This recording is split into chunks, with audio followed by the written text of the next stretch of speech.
outside the cell. This happens when you don't have enough of the alkaline elements, and we're going to come to that in a minute. If you don't have enough alkaline elements, you're going to be predisposed to cancer.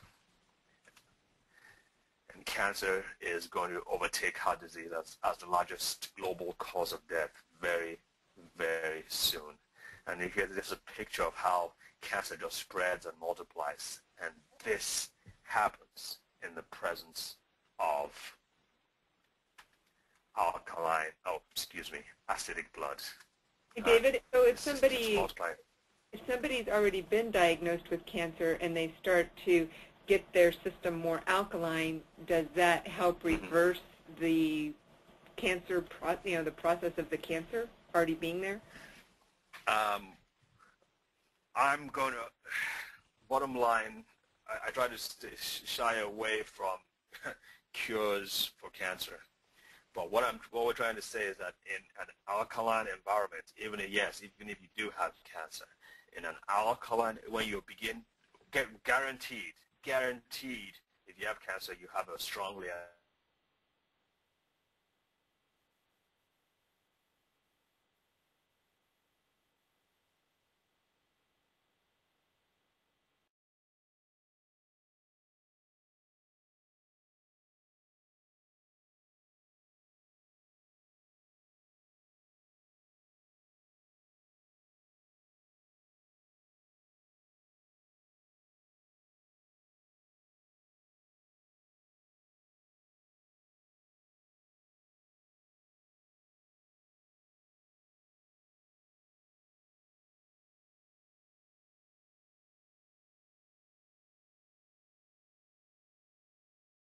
by changing the environment, and specifically the pH environment, since that's what we're talking about today. We need to build strength. We just cannot be passive, especially if you have a major disease like cancer or diabetes. You just cannot be passive. Yes, you've got to go to the doctor. First thing, you've got to go to the doctor, but you just don't go take yourself to the doctor the way you take your car to the mechanic. You've got to know, you've got to find out, because, and one of the things, of course, is nutrition. You've got to understand that nutrition will help to tip you more towards the alkaline balance, the alkaline aspects. You got to understand that, and you've got to understand what foods will help you tip you in the alkaline direction. You just can't get a better quote than this. The human body heals itself, and proper nutrition provides the resources. And here are some things that we're going to look at. If you are tending more towards acidic bloods, you're more maybe having a disease condition, you want to focus more on the left side of the screen. You want to minimize what you take on the right side. And I'm going to explain that some more as we go along. Of course, we list out the different nutritional things that are needed for optimal health.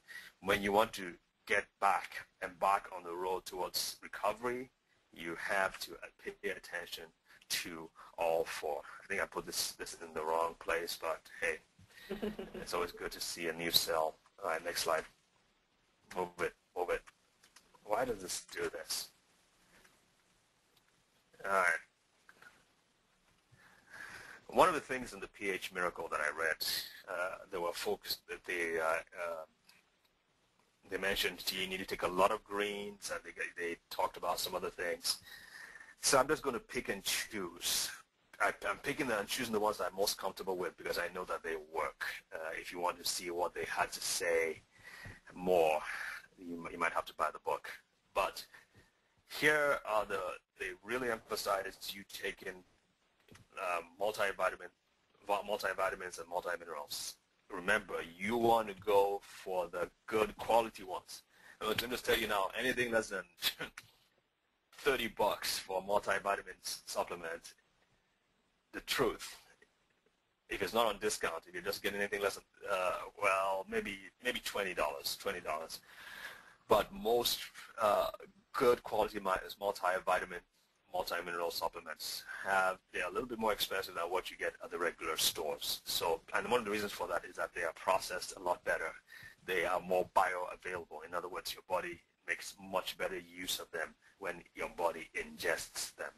So it's very, very important that you remember that. The minerals, the big four are calcium, magnesium. No. Yes. That would be 5. Yeah, that's right. Okay, I take that back. 5, thank you. Boy, what's happening to me? All right, trace amendment. I'm just going to go on to the next slide. You need a broad spectrum multivitamin. I'm just going to go on to the next slide too.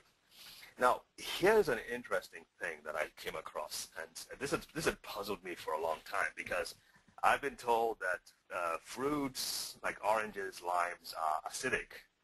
And so if my thinking was always that, well, if I take an acidic food into my body, like a lime or a lemon or an orange, isn't that going to make my blood more acidic? You would think it would make sense. It does make sense, but here's what we're finding out. And I got this from a book called Acid and Alkaline. It's really what your body does to the food that determines whether or not it's going to be acid or alkaline. Yes, it is acidic, but when your body takes it in, it can actually transform it into an alkaline food. Let me give you an example. Lime is strongly acidic. That's about 1.5, really, really acidic. But you see, the lime also contains other elements like magnesium, calcium, potassium, and there's a fourth one I'm trying to remember. But anyway, it contains about 4 elements which when it gets into the body, your body processes that and it takes in those 4 elements which are strongly alkaline causing. They are alkaline elements. And I'm going to show you the table in a minute. So fruits and veggies especially have a lot of these alkaline elements. So they may be acidic, but when you take them into the body, those other alkaline elements tend to overshadow the acidic aspect. And so they actually make your blood more alkaline. Make sense? Yes, it does. Okay. Foods, there are other foods like animal fats, which may on the surface, or animal meats on the surface may be a little alkaline or certainly more less acidic than lime. But because they also contain other elements like sulfur and phosphorus, which are in most animal meats, sulfur and phosphorus, most animal proteins, excuse me, when they are taken into the body, that sulfur and phosphorus are acid forming, and therefore they reduce your blood pH, making it more alkaline. Can that make sense? Yes, that does. And here's the table here. It's interesting to note that most grains are actually acid forming. We're talking about rice and wheat and some other things actually make your blood more acidic. So we need to watch out for that. Yes, grains are veggies, but some of them can actually cause, grains can actually cause your blood to be more acidic. Alkaline forming, and here are the 4 elements, this K, potassium, sodium, and calcium, and magnesium. High water content foods are also, they tend to tip you more towards the alkaline because they dilute the acidity. Most veggies. Okay, make sense? Yeah. Yes. All right. So here's a table showing which ones are acidic and which ones are alkaline. And milk, on the table to the right, says milk, but human milk is the strongest alkaline forming milk of the cow milk and the goat milk. And in fact, I was surprised because I thought milk should be more acidic. But in the book I read, it was said milk is a little bit more alkaline. Again, human milk is the strongest.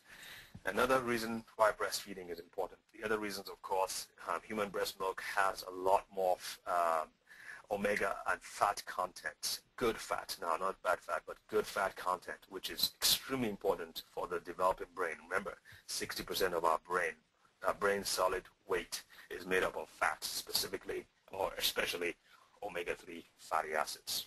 Omega-3 fatty acids. Salt, soy sauce, veggies, fruits, wine and coffee. Again, I thought coffee was more alkaline. It was more acidic. So, David, is there any difference in whole grains